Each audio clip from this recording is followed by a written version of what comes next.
Hey, what's up? It's Vinny Ten at ቪnny Ten Րaciｎգ. How you doing? Well, normally we're doing our end of the week videos on Friday, but this week was insane. And we're going to get to that in a second. Yes, I did get most of my work done over here. I got one cylinder head, completely assembled, all adjusted, ready to go. I'm working on the second one, and then shit happens, okay? And this is the reality of our business. We have a great customer named John. We've been family friends for many, many years, and we have a very special project together, which was his son's 2005 Subaru STI. We built this car 5-6 years ago for him. It made 840 horsepower. We tuned it down so him and his wife can actually drive the car. It makes about 760, and they take the car out every year, and we kind of store the car for them. So this year we come out, and of course it's getting nice out. So, hey, Vinny, where's my car? So it's like, okay, no problem. I'll get that car ready for you. So we take it out. We change the oil, put spark plugs in it, put fresh fuel in it. We throw it on the dyno, make sure everything was good. That's exactly what we did. So we were doing that, and the car was on the dyno, and everything was going good. And all of a sudden, the car just shuts down, makes this insane noise. And I'm like, what the? I'm in here. The dyno's right there. So I can hear this going on. So I run out there and I'm like, what's going on? And everybody's, Steve's like, I don't know. It just shut off. And I'm like, oh, wow, man. So we look at the car and, obviously everybody knows what a EJ front cover looks like. I'm looking at the front cover. Everything looks good. I'm like, no, nothing came through the front cover. It's crazy. I go to get a 22 millimeter, I rotate the motor still rotates. But it made a hellacious noise. And I'm like, something went fucking bad here. So we got to figure out. So obviously we take the car off the dyno, obviously not expecting this at all, because we actually have some friends coming in from Italy next Wednesday, take a drive in the car, and it's a real family thing, and there's a reason for that I don't want to get into right now, but it's a very special car. So they have people come in from Italy every year, and they take the car out and they drive it around, and they do some other things that I don't want to disclose right now with the car as well. And then every Sunday they take the car out. But their friends are coming in on Wednesday. So we're like, oh my God, what are we going to do? Let's get this thing and find out what's wrong with it.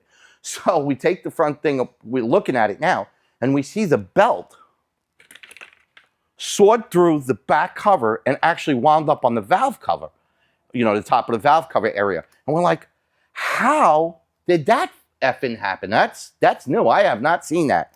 I've seen the tensioners go bad and push the cover right, the belt right through the front cover, but I've never seen it saw through the back cover.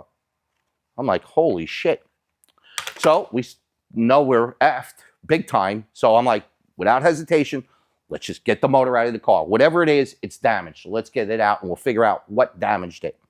Well, obviously we get the motor out, engine out, and we take it up, get it out, and immediately we notice that the exhaust cam gear on the right-hand side is weird, and it's not sitting in its right position. And I'm like, uh-oh, something really bad. Well, Subaru, in their infinite wisdom, makes these out of plastic. And what they do is they insert a steel gear inside the plastic. Well, check this out. The gear separated from the actual plastic. And of course, when it did that, every valve in the motor bent. We didn't even know of this as an issue, and we've been building Subarus for a long time. We've never seen this. At least this is the first time we're seeing it. And I'm telling you, we've got so many of these cars out. But you know what? Somebody else experienced this, because we called our good friends over at IAG, and guess what they have? Oh, look at that! A fully one-piece machined gear, no insert. So obviously, somebody else, many other people probably experienced this. I never even heard of this happening, so it's really weird that, our ears are pretty close to the ground. But the fact is that if you're building one of these, the older style engines, where it doesn't have the dual variable cam, just has it on one side, and it has one of these plastic gears with the insert, do yourself a favor. Put a gear in it. Do yourself a favor, because obviously, happened at a really inappropriate time. Obviously, we have the motors taken apart, or the engine taken apart, and it bounced off at least 4 exhaust valves, 4 on one side, it nipped a little bit on the other side as well. I've decided at this point, I'm going to change all the valves. So I called up Ferrera. They're great. You know, I literally called them up yesterday. We'll have the valves all ready for us 10:30 Monday morning. We got to put this together Monday, Tuesday, the latest. Give it to Steve because he's as great as a tuner that he is. Before he was a great tuner, he was a great installer. And so this has got to go to him because he's the only one that could really do it in the amount of time that we have. And plus my other guys are just fully booked. So really something that we didn't expect this week. It's part of the drama of owning a shop and the reality of owning a shop. And, you know, anything can happen at any time with these cars. And this is just one of those situations where the car ran perfectly for 5 years, didn't fail a single part, made a ton of horsepower. But one part failure, one factory part failure will ruin your day. That's for sure. And, you know, probably a couple of $1,000s as well.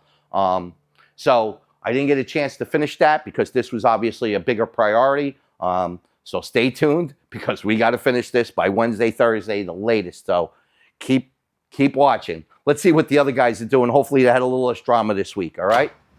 Hey, what's up? So obviously we didn't get to do this video yesterday. We're doing it on Saturday morning. Saturday, I don't normally have a full crew, so we don't pull out all the cars. But today, Lucas is working super hard. Lucas had a really tough week this week. And you know what? He showed his true colors. He showed how to handle adversity like an adult.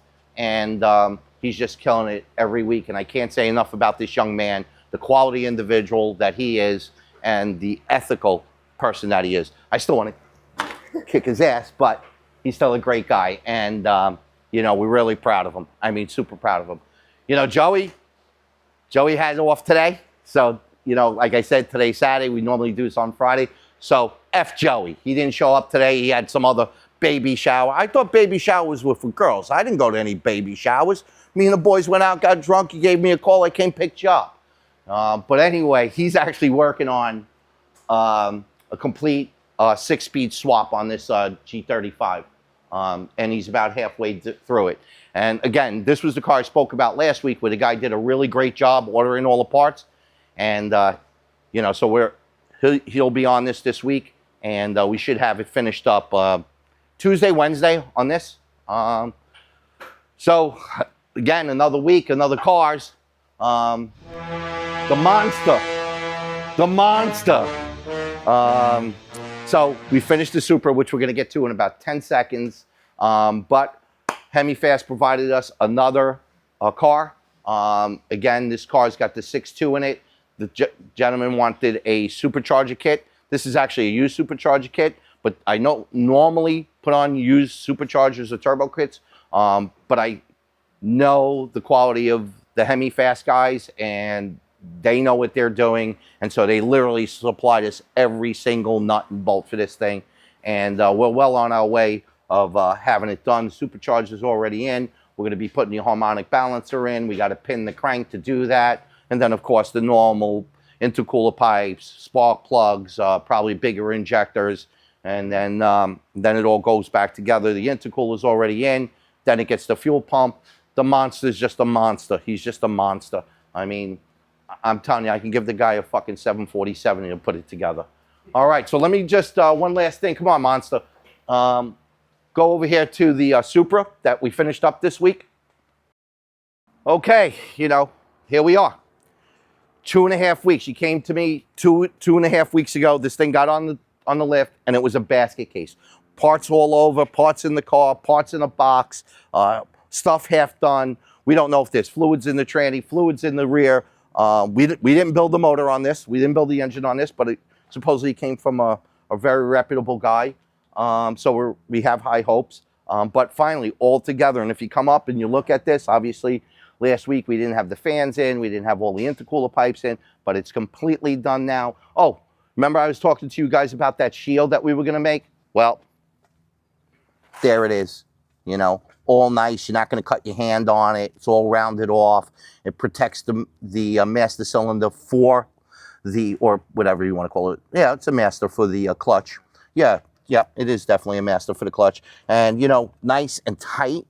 You know, it's not going to be sitting there rattling around. It's fully braced. Yeah, it's not going to vibrate and crack.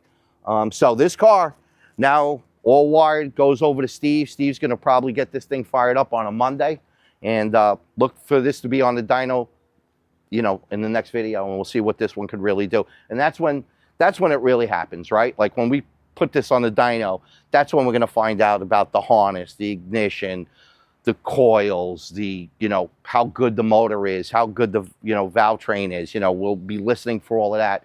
And so that's when it really gets interesting and exciting, because we didn't build the foundation of this. However, we have high hopes, and, you know, to 2JZ, if you do the basic stuff fairly well, you'll have a great running motor. They're very easy motors to build, but if you get them wrong, they're a disaster.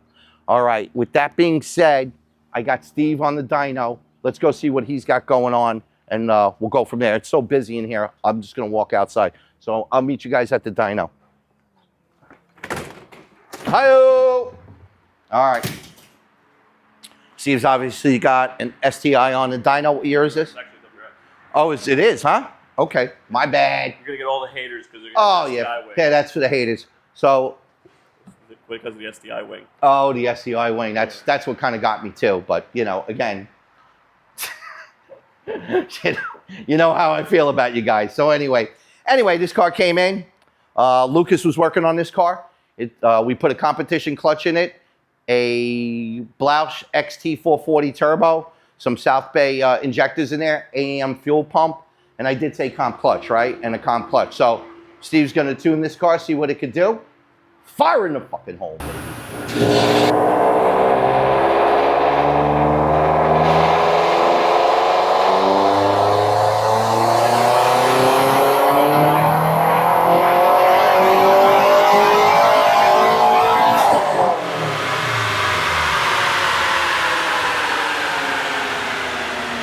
Well, we got 22 pounds of boost, 370 horsepower, 400 foot-pounds of torque. We're talking about a 4-cylinder here. A 4-cylinder, stock motor, just bolt-ons, almost 400 horsepower, 370 horsepower, 400 foot-pounds of torque.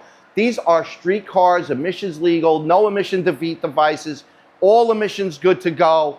This is what you can get when you really have people that know what they're doing. This is the result that you're going to get. The car is going to come in, it's going to get worked on time, the work is going to be done correctly, it's not going to be cheap, it's not going to be worked around. In the end, we know what we're doing, we bring the car in here, we get it on the dyno, 5-6 pulls. We're not running your fucking car for 30 pulls to try to get the tune. Steve usually has these cars down in about 6 or 7 pulls, and at that point, everything becomes a knockout.